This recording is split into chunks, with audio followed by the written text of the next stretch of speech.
Perkenalkan, saya SD Sorina Sinagaengker, penempatan di UPT di Puskesmas Desa Baru, beserta Laskar CPNS 2022 yang diselenggarakan oleh BPIP Provinsi Sumatera Utara. Saya akan jelaskan konferensi yang kedua yaitu akuntabel. Akuntabel adalah kewajiban untuk bertanggung jawab kepada seseorang atau organisasi yang memberikan amanah. Keempat, kata kunci akuntabel.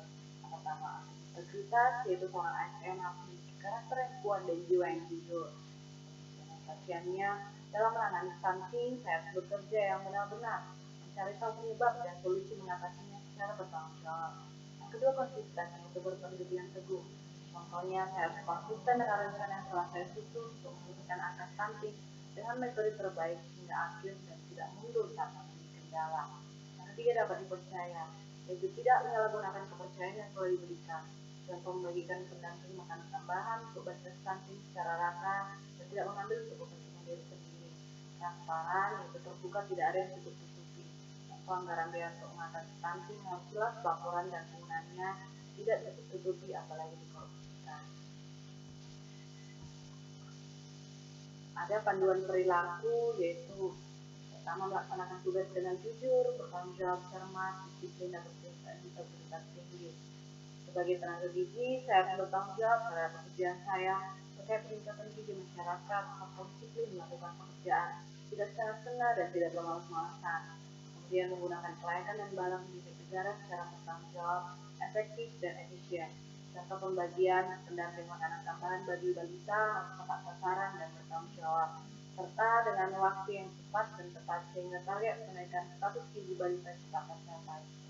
Kemudian kemampuan menggunakan kewenangan jabatannya dengan berintegritas tinggi, tidak seenaknya menentangkan tugas pada anggota tim gizi, sementara saya hanya duduk dan tidak mau tahu dengan apa yang dikerjakan anggota tim saya. Dan saya akan jelaskan kalimat afirmasinya, yaitu kami bertanggung jawab atas kepercayaan yang diberikan. Tingkatan akuntabilitas, yaitu yang pertama akuntabilitas personal, yaitu mengacu pada nilai pada diri sendiri seperti kejujuran, integritas, moral, dan etika. Contoh sikap, etika, dan moral yang saya miliki sebagai seorang ASN yang bekerja di puskesmas. Yang kedua, akuntabilitas individu, yaitu mengacu pada hubungan saya pribadi dengan lingkungan kerja. Contoh hubungan saya dengan sesama teman sejawat dan dengan puskesmas tempat saya bekerja.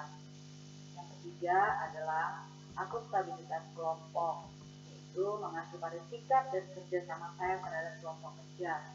Contoh sebagai koordinator gizi dan para anggota kelompok gizi sama-sama bertanggung jawab dan memiliki semangat yang tinggi terhadap hal yang akan dan telah dilakukan terkait program penurunan stunting di puskesmas tempat kami bekerja. Kemudian ada akuntabilitas organisasi, yaitu mengacu pada hasil laporan kinerja yang telah dicapai.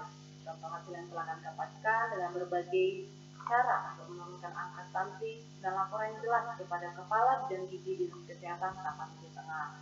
Kemudian yang terakhir, akuntabilitas stakeholder, yaitu mengacu pada tanggung jawab organisasi pemerintah terhadap masyarakat. Contoh, setelah adanya tindakan, edukasi, dan tindak lanjut dari masalah stunting, maka hasilnya akan diumumkan kepada masyarakat untuk memberikan pelayanan yang lebih baik dan responsif. Pelayanan publik. Menurut Undang-Undang Nomor 25 Tahun 2009 Pasal 4, asas pelayanan publik menjadi fungsi yang pertama kepentingan umum. Itu pelayanan harus mendahulukan kepentingan umum di atas kepentingan pribadi. Yang kedua, kepastian hukum, yaitu pelayanan harus sesuai dengan hukum dan aturan yang berlaku, tidak sewenang-wenang. Yang ketiga, kesamaan hak, yaitu semua masyarakat sama di mata hukum dan berhak mendapatkan pelayanan terbaik tanpa terkecuali. Yang keempat, keseimbangan hak dan kewajiban, yaitu semua masyarakat yang memerlukan pelayanan memiliki hak dan kewajiban yang setara, tidak timpang dan tidak berat sebelah. Saat menjalankan kewajiban, maka mereka berhak untuk haknya. Kemudian ada keprofesionalan, yaitu terkait dengan kemampuan kita menjalankan tugas dan tanggung jawab sesuai bidang dan aturan yang berlaku. Misalnya tepat waktu, bekerja sesuai kode etik, dan bertanggung jawab terhadap pekerjaan yang dilakukan. Yang keenam, partisipatif, itu terkait dengan peranan kita dalam melakukan pelayanan. Contohnya menjadi bagian dalam pelayanan. Kesamaan perlakuan, yaitu tidak diskriminatif atau membeda-bedakan orang yang akan kita layani, walaupun berbeda suku, agama, ras, dan golongan. Keterbukaan, yaitu sikap membuka diri mau menerima pendapat orang lain, tidak hanya mempertahankan pendapat sendiri. 9. Akuntabilitas, yaitu bertanggung jawab atas pelayanan yang telah kita berikan.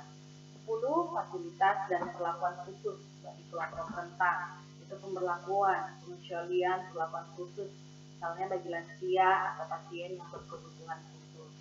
Yang ke-11, ketepatan waktu, yaitu waktu yang kita butuhkan untuk melakukan pelayanan yang terlalu lama, tapi harus menggunakan waktu dengan efektif dan efisien. Kemudian kemudahan dan keterjangkauan, yaitu kemudahan masyarakat dalam menjangkau fasilitas kesehatan dan pelayanan yang dibutuhkan. Lalu sikap yang bagaimana yang mencerminkan ASN yang akuntabel? Yang pertama, melaksanakan dan menjalankan setiap program yang ada di lingkungan kerja dengan jujur dan bertanggung jawab. Yang kedua, tepat waktu dalam melaksanakan tugas dan bertanggung jawab yang diberikan. Yang ketiga, siap bekerja walaupun di luar jam kerja apabila dibutuhkan. Yang keempat, menggunakan sarana dan prasarana yang ada di tempat kerja seefisien mungkin sesuai dengan keperluannya saja. Yang kelima, tidak seenaknya menyuruh dan melimpahkan tanggung jawab pekerjaan kepada orang lain. Kemudian yang keenam, memperlakukan teman kerja dan masyarakat dengan hormat dan sopan. Yang ketujuh, tidak memihak atau diskriminatif dalam membuat keputusan. Yang kedelapan, dapat menjaga rahasia baik di tempat kerja maupun di masyarakat. Tidak menggunakan informasi yang didapat untuk kepentingan pribadi, seperti tidak menggelapkan, bernegosiasi, ataupun melakukan gratifikasi, serta kecurangan yang dapat merugikan banyak pihak. Yang ke-11, aktif, kreatif, dan inovatif untuk meningkatkan kualitas pelayanan. Lalu, apa yang diharapkan setelah menjadi ASN yang akuntabel? Maka akan tercipta pelayanan ASN yang berkualitas, jujur, disiplin, dan bertanggung jawab, serta tidak diskriminatif, sehingga meningkatkan kepercayaan masyarakat terhadap pemerintah. Sekian dari saya, terima kasih.